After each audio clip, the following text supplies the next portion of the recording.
If you've been following these tutorials in order, then you already know how to access Canvas using the web browser, Safari on the iPad. But one of the other ways, and probably the more frequently way that you're going to do it, is going to be to use the Canvas app.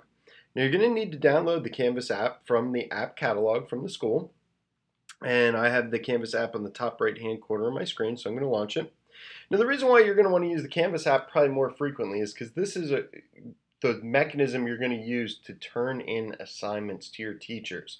There's also some nice advantages of using the app, and I'll point those out as we go through. So getting started, you have to make sure that you find your school, and in order to do that, just start typing Middletown, and you'll see Middletown Area School District will pop up there, so I'm just going to tap on that. Then it's going to bring you to the login screen. This is going to look similar to what you'll use to log in web-based, so you're going to need to make sure that you put in your full school email and password.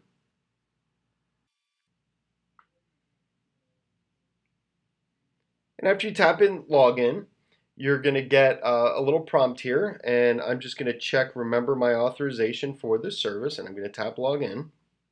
And that's a one-time setup. So now every time you launch the app, you will automatically be logged into it. Now, a couple of things I'd like to point out. In the top left-hand corner, there's a help section. You could tap on help to report a problem. So if there's a glitch that you're experiencing, not able to do something properly, you can tap on that to do it. If you'd like to request a feature, this will actually allow you to submit something to Canvas as a possible upgrade in the future. They do take a look at that feedback and try to build their product to best meet the needs of everybody.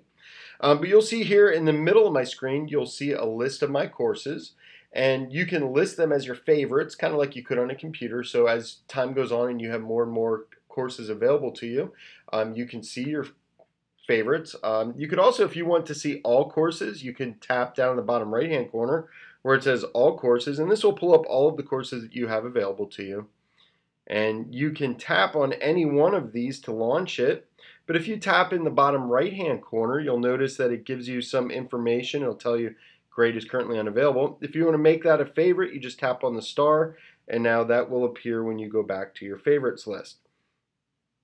You can also, on each one of these, change the color that the icon appears just by swiping left or right from this screen. And I could change this one and make it gray. There we go. So when you're finished with that, you can just tap back on favorites, and it will bring you back to your other screen. Some other helpful things that you can see from this area in the top right hand corner, this is your section here that you could work with your profile. You could view the files that you've uploaded in the system. You could tap on about. You could also access help from there. And if you ever need to have one of your friends log in through this app, you would have to log out, and then they would log in with their credentials. I'm going to tap done.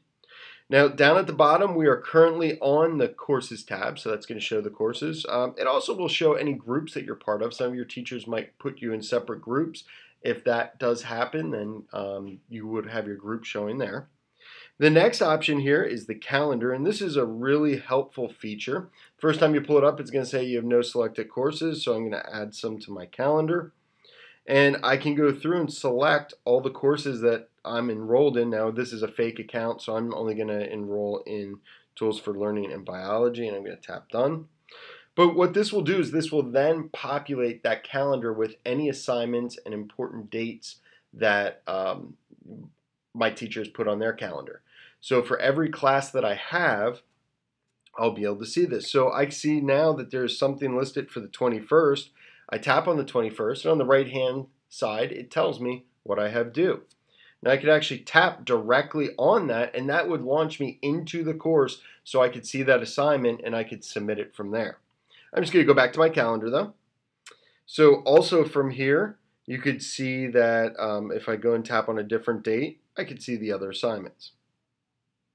So if my teachers are using this feature, that's going to be very helpful for me to see what is there. Now the next section down across the bottom is the to-do list. And again, this is very helpful. Notice how it says there's 3 things.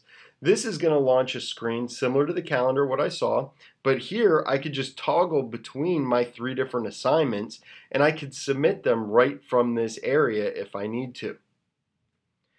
Next to the to-do list on the bottom are my notifications. Right now I don't have any notifications, but an example would be if your teacher grades an assignment using Canvas and they send a message to you regarding your assignment, this is a place where you can go and you can get some of that correspondence with your teacher. There's also the messages section here, which allows you to send messages back and forth to the teacher and other people in your course.